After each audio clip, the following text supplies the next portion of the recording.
ஆறாம் நாள் காலை எம்பெருமானுக்கு விடியற் காலையிலே சூர்ணாபிஷேகம் என்கின்ற ஒரு நிகழ்ச்சி நடைபெறுகிறது.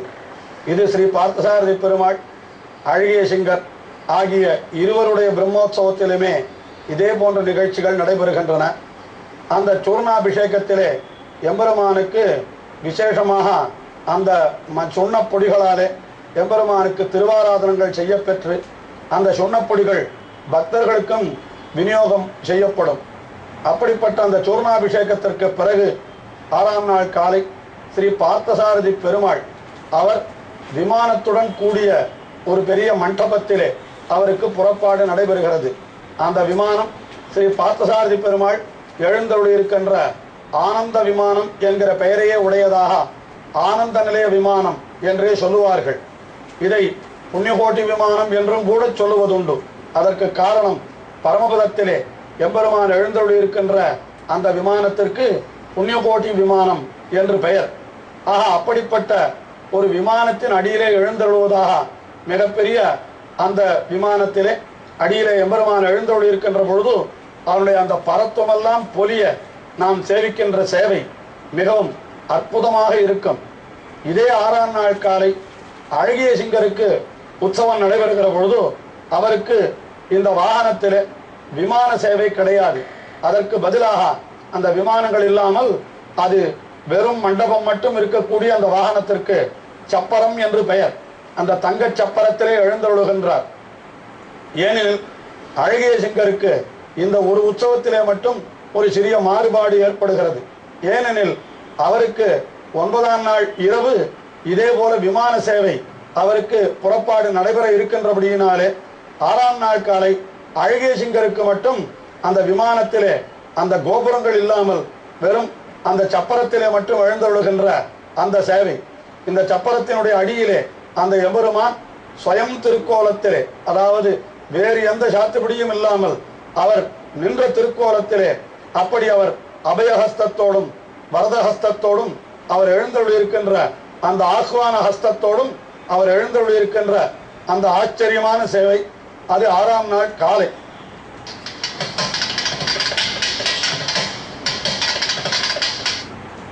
திருவல்லிக்கேணி ஸ்ரீ பார்த்தசாரதி பெருமாள் பிரம்மோற்சவத்திலே 6ஆம் நாள் காலை அவனுக்கு ஆனந்த விமானம் என்கின்ற வாகனத்திலே புறப்பாடு நடைபெறவிருக்கிறது. அதற்கு முன்னதாக சூர்ணாபிஷேகம் நடைபெற்று இப்பொழுது பெருமாள் அந்த ஆனந்த விமானத்திலே ஏறி அருளுவதற்காக எழுந்தருளிக் கொண்டிருக்கின்றார். ஆனந்த விமானம் என்பது ஸ்ரீ பார்த்தசாரதி பெருமாள் எழுந்தருளியிருக்கின்ற கர்ப்பகிரகத்தின் மேலே இருக்கக்கூடிய விமானத்தின் திருப்பெயராகும். ஆனந்த விமானத்தின் அடியில் பார்த்தசாரதி பெருமாள் ஸ்ரீ வெங்கடகிருஷ்ணன் என்கிற திருநாமத்தோடு மூலவர் ஆகியோர் எழுந்தருளியிருக்கின்ற இத்திருக்கோயில் ஆகையினாலே இங்கே எம்பெருமான் எழுந்தருளுகின்ற இந்த விமானத்திற்கே ஆனந்த விமானம் என்று பெயர் வழங்கப் பெறுகின்றது. மேலும் பரமபதத்திலே எம்பெருமான் அவன் எழுந்தருளியிருக்கின்ற விமானத்திற்கு, அந்த பரமபதத்திலே இருக்கின்ற விமானத்திற்கு புண்ணியகோட்டி விமானம் என்று பெயராம்.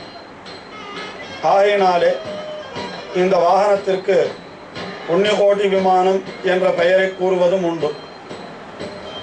அப்பரமபதத்து விமானம் என்றால் அது புண்ணியகோட்டி விமானம் என்றும், திருவல்லிக்கேணி விமானம் என்றால் அது ஆனந்த விமானம் என்றும் அப்படி வழங்கப் பெறுகின்றது.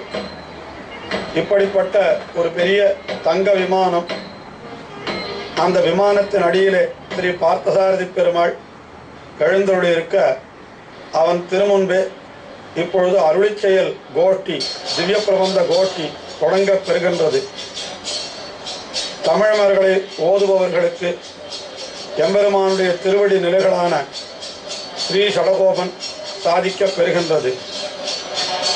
இங்கே எம்பெருமான் திருமுன்பே திருமழிசை ஆழ்வார் அருளி செய்த திருச்சந்த விருத்தம் என்கின்ற திவ்ய பிரபந்தமானது இப்பொழுது தொடங்கப் பெறுகின்றது.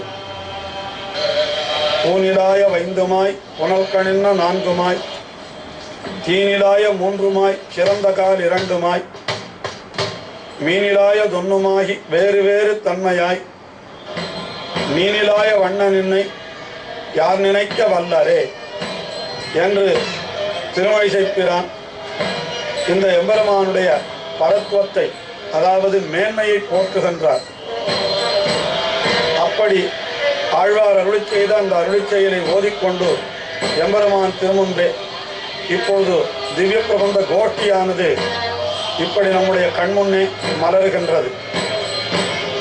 இந்த கோஷ்டிக்கு பின்னாலே எம்பெருமான் ஸ்ரீ பார்த்த சாரதி பெரிய தங்க விமானத்தின் அடியிலே அந்த அருளி செயலை கேட்க வேண்டும் என்கிற ஆர்வத்தோடு அப்படி கோஷ்டியை பின்தொடர்ந்து எழுந்தருளிக் கொண்டிருக்கின்றார். அப்படி எழுந்தருளுகிற எம்பெருமானுக்கு பின்னே வேத பாராயண கோஷ்டி அதுவும் இங்கே நம் கண்முன்னே மலர்கின்றது.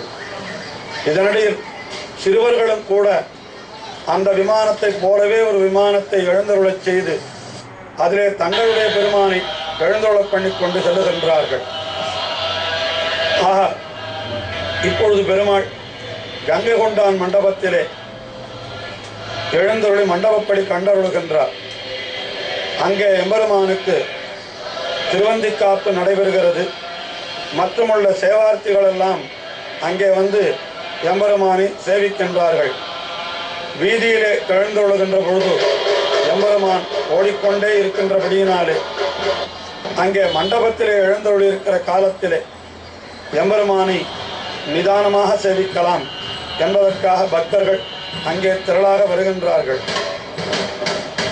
அங்கிருந்து புறப்படுகின்ற எம்பெருமான் மீண்டும் திவ்ய பிரபந்த கோஷ்டிகள் முன்னே செல்ல, வேதபாராயண கோஷ்டி பின்னே செல்ல, இவர்கள் இருவருக்கும் நடுவிலே புறப்பாடு கண்டருளி மாட வீதிகள் வழியாக எழுந்தருளி தன்னுடைய திருக்கோவிலுக்கு அந்த எம்பெருமான் சென்று சேர்கின்றார். இந்த எம்பெருமானுடைய புறப்பாட்டிலே திருச்சந்த விருத்தம் என்கின்ற திவ்ய பிரபந்தம் சேவிப்பது மிகவும் பொருத்தமுடையதாக அமைகின்றது. அந்த எம்பெருமான் பரமபதத்திலே எழுந்தருளியிருக்கின்ற அந்த நிலையிலே அவனை போய் தாம் சென்று அடைய வேண்டும் என்கின்ற தம்முடைய அவாவையெல்லாம் ஆசையெல்லாம் இந்த திருச்சந்த விருத்தம் என்கிற திவ்ய பிரபந்தத்திலே திருமழிசைப்பிரான் அருளி செய்கின்றார். இயக்கலாம் அறுத்து அபாவத்து வீடு பெற்றது என்று தம்முடைய இந்த உலக துன்பங்கள் எல்லாம் நீங்கி அவர் கடைசியில் தாம் பரமபதம் போய் சேர்ந்தபடியை அந்த திருச்சந்த விருத்தம் என்கின்ற திவ்ய பிரபந்தத்திலே திருமழிசைப்பிரான் மிக அழகாக அருளி செய்கின்றார். இயக்கலாம் அறுத்து என்று இயக்கராத பல்பிறப்பில் என்னை மாற்றி இன்று வந்து உயர்கொள் மேக வண்ணனண்ணி எண்ணிலாய தன்னுடைய மயக்கினாந்த மண்ணு சோதி ஆதலால் என் ஆவிதான் இயக்கலாம் அறுத்து வீடு பெற்றது என்பதாக அவர் தெரிவிக்கின்றார்.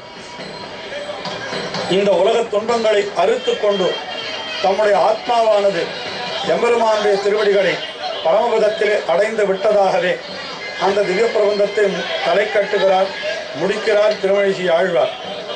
ஆயினாலே எம்பெருமான் பரமபதத்திலே எப்படி விமானத்தின் அடியிலே எழுந்தருளி இருப்பானோ அதே போல இங்க விமானத்திலே எழுந்தருளி இருக்க அந்த திவ்ய பிரபந்தம் ஓதப்பெற்று 6ஆம் உற்சவம் காலை நிறைவு பெறுகிறது.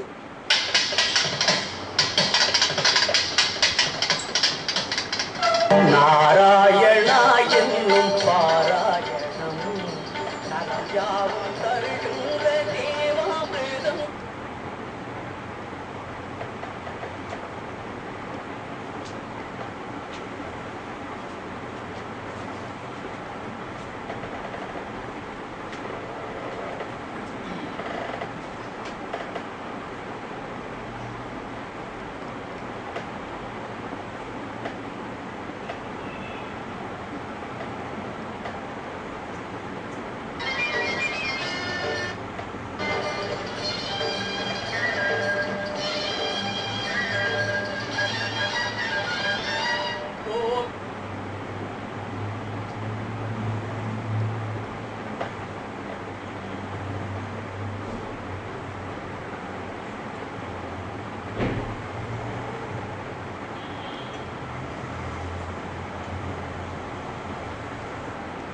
திருவல்லிக்கேணி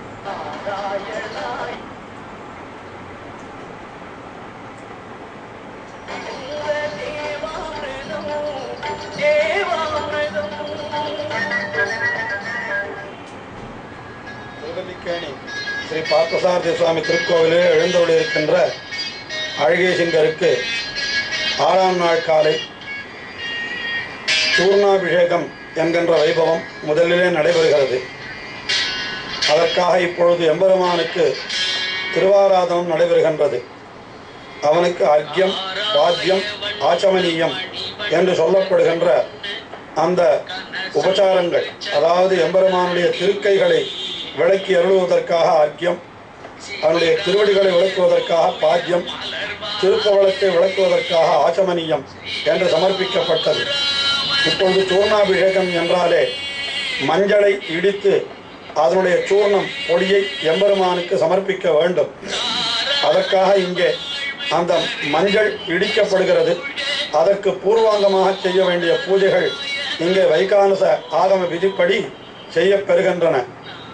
அங்கே ஒரு கல் உரலிலே இருக்கக்கூடிய மஞ்சளை அர்ச்சகர் இடித்து அதற்கு பிறகு அந்த மஞ்சளை எடுத்துக்கொண்டு போய் அதற்கு வேண்டிய மந்திரங்களை சொல்லி ஆவாகனம் செய்து அந்த மஞ்சளாலே எம்பெருமானுக்கு அபிஷேகம், அதாவது அந்த மஞ்சள் பொடியை எம்பெருமான் மீது தூவி இப்படி செய்யப்படுகின்ற இந்த நிகழ்ச்சிக்குத்தான் சூர்ண அபிஷேகம் என்று பெயர்.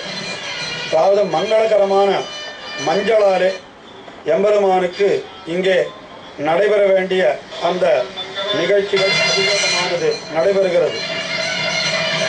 ஆயினும் அந்த மஞ்சளை முழுவதும் எம்பெருமான் மீது சேர்க்காமல் அப்படி உபச்சாரமாக மஞ்சளிலே சிறிதளவு எம்பெருமானிடத்திலே சேர்த்து அதற்கு பிறகு அந்த மஞ்சளானது கோஷ்டிக்கு விநியோகம் செய்யப்படுகிறது. இதுதான் சூர்ணாபிஷேகம் என்று நடைபெறுகின்ற இந்த நிகழ்ச்சியாகும்.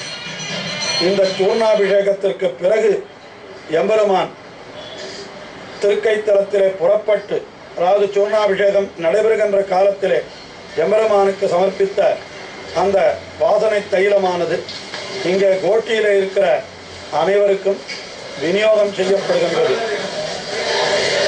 அதற்கு பிறகு தெளிய சிங்க பெருமான் மிக அழகான திருக்கோலத்தோடு அந்த தோளுக்கு இனியான் என்று சொல்லப்படுகின்ற அந்த கேடயத்திலே புறப்பட்டு தொட்டியிலே புறப்பட்டு திருக்கோயில் உள்வழியாகவே எழுந்தருளுகின்றார்.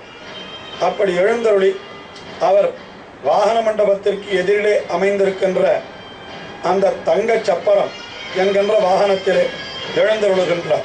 தங்க சப்பரத்திலே எம்பெருமானுடைய அந்த புறப்பாட்டினை இப்பொழுது நாம் சேவிக்கப் போகின்றோம். அதாவது ஸ்ரீ பார்த்தசாரதி பெருமாளுக்கு ஆனந்த விமானம் என்கின்ற அந்த விமானத்திலே புறப்பாடு கண்டோம் 6ஆம் உற்சவம் காலை. ஆனால் அழகேசிங்கருக்கு இந்த புறப்பாட்டிலே மட்டும் ஒரு சிறிய மாறுதல். இவருக்கு விமானத்திற்கு பதிலாக அந்த மேலே விமானம் இல்லாதபடி அந்த வாகனம் அது வெறும் சப்பரம் என்று வழங்கப்பெறும். அந்த தங்க சப்பரத்திலே தெளிய சிங்க பெருமானுக்கு இங்கே திருவீது புறப்பாடு நடைபெறுகின்றது. ஏனெனில் இந்த விமானத்தின் அடியிலே பெருமான் புறப்பாடு கண்டருளுவதாக இவருக்கு மற்றொரு நாள் உற்சவம் இருக்கின்றபடியினாலே இந்த 6ஆம் நாள் காலை எம்பெருமானுக்கு மேலே அந்த கோபுரம் போன்ற அமைப்பு இல்லாத ஒரு வாகனம் இது. இந்த வாகனத்திலே பெருமாள் புறப்பாடு கண்டருள முதலிலே அவன் திருமுன்பே திருமழிசை பிரான் அருளி செய்த திருச்சந்த விருத்தம் என்கின்ற திவ்ய பிரபந்தமானது இங்கே தொடங்கப்பெற இருக்கிறது. அதற்காக அத்தியாபகர்களும் மற்றும் பக்தர்களும் அங்கே குழுமி இருக்கின்றார்கள். அந்த எம்பெருமான் திருச்சந்த விருத்தம் என்கின்ற திவ்ய பிரபந்தத்தை செவிமடுத்து கொண்டே அவன் புறப்பாடு கண்டருளுகின்றான். பெரும்பாலும் எல்லா திவ்ய தேசங்களிலுமே என்றைய தினம் இந்த சூர்ணாபிஷேகம் என்பது நடைபெறுகின்றதோ அன்றுதான் இந்த திருச்சந்த விருத்தம் என்கின்ற திவ்ய பிரபந்தமானது எம்பெருமான் திருமுன்பே ஓத பெறுகின்றது. இது ஒரு அபூர்வமான ஒற்றுமையாகும். உண்மையிலே அந்த சூர்ணாபிஷேகத்திற்கும் திருச்சந்த விருத்தத்திற்கும் என்ன தொடர்பு என்று நாம் நேரடியாக அறிய முடியாவிட்டாலும் சகல திவ்ய தேசங்களிலுமே, அதாவது காஞ்சிபுரம் மற்றும் திருமலை திருப்பதி போன்ற திவ்ய தேசங்களிலே கூட எம்பெருமான் திருச்சந்த விருத்தம் செவிசாய்க்கிற தினமும் அந்த சூர்ணாபிஷேகம் என்று சொல்லப்படுகின்ற அந்த நிகழ்ச்சியை கண்டருளுகிற தினமும் ஒன்றாகவே இருக்கும். ஒருவேளை அந்த சூர்ணாபிஷேகத்திற்காக மஞ்சளை இழிக்கின்றார்களே, அப்படிப்பட்ட ஓசை நயத்தை உடையதாகத்தான் அந்த திருச்சந்த விருத்தம் என்கின்ற திவ்ய பிரபந்தமானது அமைந்திருக்கும். அதாவது ஒரு அழகான சந்தத்திலே அமைந்திருக்கக்கூடிய 120 பாடல்களை கொண்ட அற்புதமான திவ்ய பிரபந்தம் தான் திருச்சந்த விருத்தம். அந்த சந்தத்தை நாம் கேட்கின்ற பொழுதே அதனுடைய பொருள் நமக்கு புரியாவிட்டாலும் அது நமக்கு மிகவும் இனிமையை தரும்படியாக அமைந்திருக்கிற ஒரு திவ்ய பிரபந்தம். ஆறுமாறுமாறுமாய் குறைந்துமைந்துமைந்துமாய் ஏறு சீர் 2 3 7 8மாய் வேறு வேறு ஞானமாய் மெய்யினோடு பொய்யுமாய் ஊரோடோசையாய வைந்தும் ஆயவாயமாயனே என்று இப்படிப்பட்ட சந்தம். இது 120 பாடல்களும் இதே சந்தத்திலே அமைந்திருக்கும்படியான அற்புதமான திவ்ய பிரபந்தத்தை தான் திருமழிசை பிரான் அருளி செய்தார். அதிலே ஒரு பாசுரத்திலே நவலிங்க பெருமானையும் போற்றி அருளுகின்றார் அந்த திருமழிசை பிரான். கரண்டமாடு பொய்கையுள் கரும்பனை பெரும்பழம் புரண்டு விழவாளைவாய் குறுங்குடி நெடுந்தகாய் திரண்டதோள் இரணியன் சினங்கொளாக முன்னையும் 2 கூறு செய்து வந்த சிங்கம் என்பதும் நயே என்று அந்த திரண்டதோள் இரணியன் அவனுடைய சினங்கொள் ஆகம் ஒன்றையும் 2 கூறு செய்து வந்த சிங்கம் என்று 2 கூறாக பிளந்தான் எம்பெருமான். அப்படிப்பட்ட அந்த 2 கூறு செய்து வந்த சிங்கம் என்பது உன்னையே என்று நேரே அழகிய சிங்க பெருமானையே பார்த்து சொல்லுவது போல அமைந்திருக்கின்ற இந்த திவ்ய பிரபந்தம் திருச்சந்த விருத்தம். அதுதான் இந்த 6ஆம் உற்சவத்திலே எம்பெருமான் திருமுன்பே ஓதப் பெறுகின்றது. இப்பொழுது நம் கண்முன்னே அந்த விமானத்திலே, அதாவது தங்க சப்பரத்தின் அடியிலே எழுந்தருளிருக்கின்ற அந்த அழகிய சிங்கர் அவனை நாம் சேவிக்கிறோம். ஆங்கே வருகின்ற பக்தர்களுக்கெல்லாம் அன்றைய தினம் எம்பெருமான் அணிந்து கொண்ட அந்த ஸ்ரீ சூர்ணம், அதாவது சூர்ணம் என்னால் அந்த மஞ்சள் பொடி, அது அத்தனை பேருக்கும் அன்றைய தினம் வீதியிலே கூட பக்தர்களுக்கெல்லாம் வழங்க பெறுகின்றது. இப்படி எழுந்தருளுகின்ற எம்பெருமான் இப்பொழுது கங்கை கொண்டான் மண்டபத்திலே எழுந்தருளி சற்று இளைப்பாறுகிறான். இங்கே எம்பெருமானுக்கு அர்க்யபாத்திய ஆச்சமனியங்கள் சமர்ப்பிக்க பெறுகிறது. அதற்கு பிறகு கங்கை கொண்டான் மண்டபத்தின் உள்ளே எழுந்தருளி அங்கே வருகின்ற பக்தர்களுக்கெல்லாம் தான் காட்சி தருவார். அதற்கு பிறகு கங்கை கொண்டான் மண்டபத்திலிருந்து எம்பெருமான் புறப்பட்டு மீண்டும் வீதிகளிலே எழுந்தருளுகின்றான். இப்பொழுது கங்கை கொண்டான் மண்டபத்திற்கு உள்ளே பெருமாள் எழுந்தருளுகின்ற நிகழ்ச்சியையும் அதை காண பக்தர்கள் திரளாக குழுமியிருக்கின்றவற்றையும் நாம் கண்முன்னே காணுகின்றோம். எம்பெருமான் இங்கே கங்கை கொண்டான் மண்டபத்திலே படி அமுது செய்துகிறான். அதற்காக திரை சேர்க்கப்படுகிறது. அப்பொழுதும் அவன் திருமுன்பே அந்த திருச்சந்த விருத்த கோஷ்டியானது நடைபெற்று கொண்டிருக்கிறது. அத்தியாபகர்கள் அந்த மண்டபத்திலேயே அமர்ந்து சிறிது நேரம் அந்த திவ்ய பிரபந்தங்களை ஓதிக்கொண்டிருக்கின்றார்கள். அதற்கு பிறகு எம்பெருமான் இந்த மண்டபத்திலிருந்து புறப்படுகின்ற பொழுது அத்தியாபகர்களும் அப்படி புறப்பட்டு எம்பெருமான் திருமுன்பே செல்ல, பின்னே எம்பெருமான் எழுந்தருள அவனுக்கும் பின்னே வேத பாராயண கோஷ்டி அதுவும் நடைபெறுகின்றது. அந்த நிகழ்ச்சிகளையும் நாம் இப்பொழுது கண்ணாலே காண்கின்றோம். இந்த திருவல்லிக்கேணியிலே எழுந்தருளி இருக்கின்ற அழகிய சிங்கன் என்கின்ற இந்த எம்பெருமானி திருமங்கை ஆழ்வார் மங்களாசாதனம் செய்கின்ற பொழுது தெள்ளிய சிங்கன் என்று அப்படி போற்றி பரவியுள்ளார். பள்ளியில் ஓடி வந்த தன் சிறுவன் வாயில் ஓர் 1000 நாமம் ஒள்ளியவாகி போத என்று இரணியனுடைய பிள்ளையான பிரகலாதன் அவன் பள்ளிக்கூடத்திற்கு சென்றானான். அங்கே அவன் ஓதிய அதாவது கற்ற விஷயத்தை தன்னுடைய இல்லத்திலே வந்து தன்னுடைய தகப்பனாரிடத்திலே தெரிவிக்கின்றான். அந்த தம்முடைய தந்தையான இரணியனிடத்திலே தெரிவிக்கின்றானாம். என்ன தெரிவித்தான்?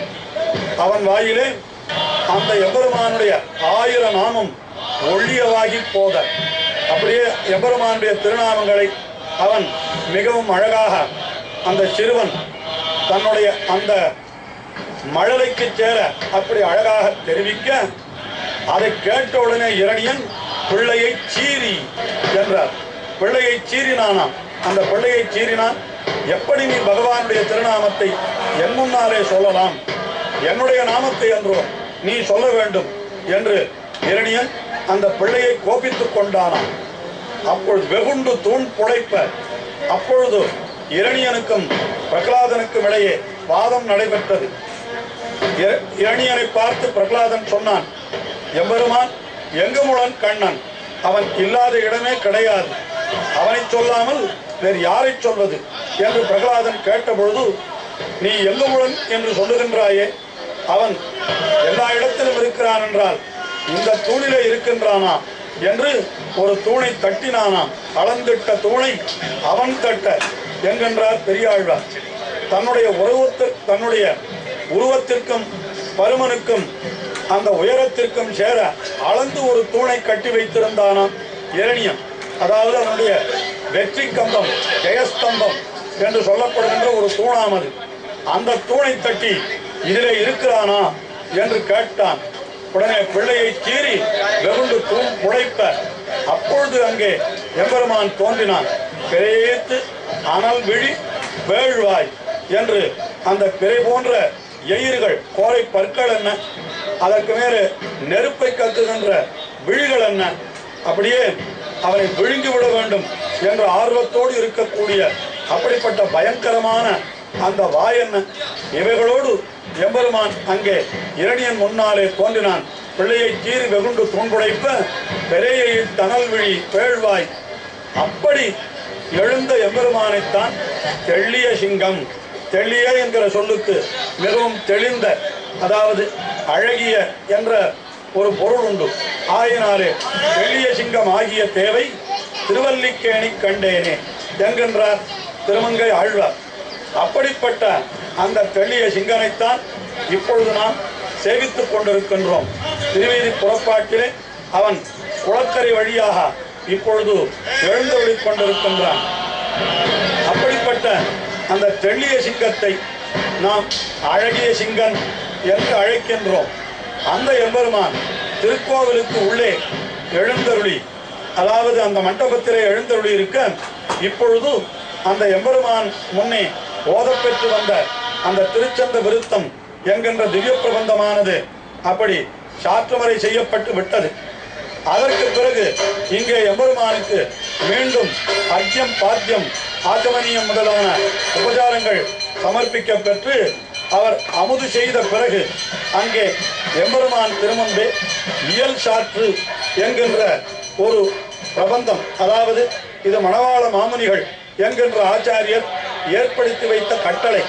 அதாவது திவ்ய பிரபந்தங்களை அருளி செய்த ஆழ்வார்கள் அவர்களை போற்றியுள்ள ஒரு சில தனி பாடல்களை எல்லாம் தொகுத்து அதை அந்த இடத்திலே சேவிப்பது, அதுதான் இயல் சாற்று என்று பெயர்.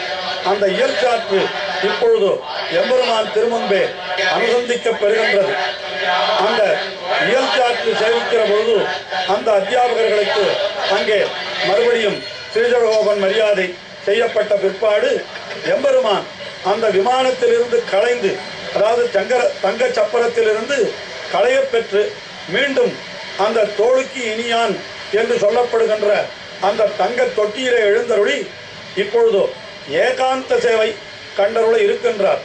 மிகவும் அழகான திருவாபரணங்களை அணிந்து கொண்டு, அல்ல ஆபரணங்களுக்கெல்லாம் அழகு கொடுக்கும்படியாக இங்கே அழகிய சிங்கன் எழுந்தருளி மிகவும் நிதானமாக அப்படி தன்னுடைய அந்த மண்டபத்திற்கு, கோவிலுக்குள்ளே இருக்கக்கூடிய மண்டபத்திற்கு எழுந்தருளுகின்ற நிகழ்ச்சி, அதற்குத்தான் ஏகாந்த சேவை என்று பெயர். இப்படி ஒரு கையிலே நம்மை இடது திருக்கரத்தாலே நம்மை வா என்று அழைப்பது போன்ற ஆஹ்வான ஹஸ்தம், வலது திருக்கரத்திலே அப்படி வந்தவர்களுக்கு நான் அருள் செய்கிறேன் என்று அபயம் அளிப்பது போல இருக்கக்கூடிய அபய ஹஸ்தம். ஆஹா, இப்படிப்பட்ட 2 திருக்கரங்களோடு எழுந்தருள் இருக்கின்ற இந்த அழகிய நிகழ்ச்சியை நாம் இப்பொழுது கண்ணாலே காணுகிறோம். வாவென்று நம்மை அழைத்து நமக்கு அனுகிரகம் செய்கின்ற அந்த அழகிய சிங்க பெருமான் இப்பொழுது மிகவும் நிதானமாக பக்தர்களுக்கு அனுகிரகம் செய்து கொண்டே திருக்கோவிலுக்கு உள்ளே எழுந்தருளுகின்ற காட்சி. அப்பொழுது அங்கே இருக்கக்கூடிய அர்ச்சகர்கள் மற்றும் திருக்கோவில் உள்துறை அதிகாரியான மணியக்காரர் முதலானவர்கள் மற்றும் உள்ள கைங்கரிய பரர்கள் ஆகியோருக்கெல்லாம் செய்ய வேண்டிய மரியாதைகளும் இங்கே செய்யப்படுகின்றன. ஒரு வெண்கொற்ற கொடையின் கீழே ஒரு சக்கரவர்த்தி இருப்பது போல இங்கே அழகிய சிங்க பெருமான் மிகவும் அழகாக எழுந்தருளுகின்ற காட்சியை நாமும் சேவித்து மகிழ்வோம்.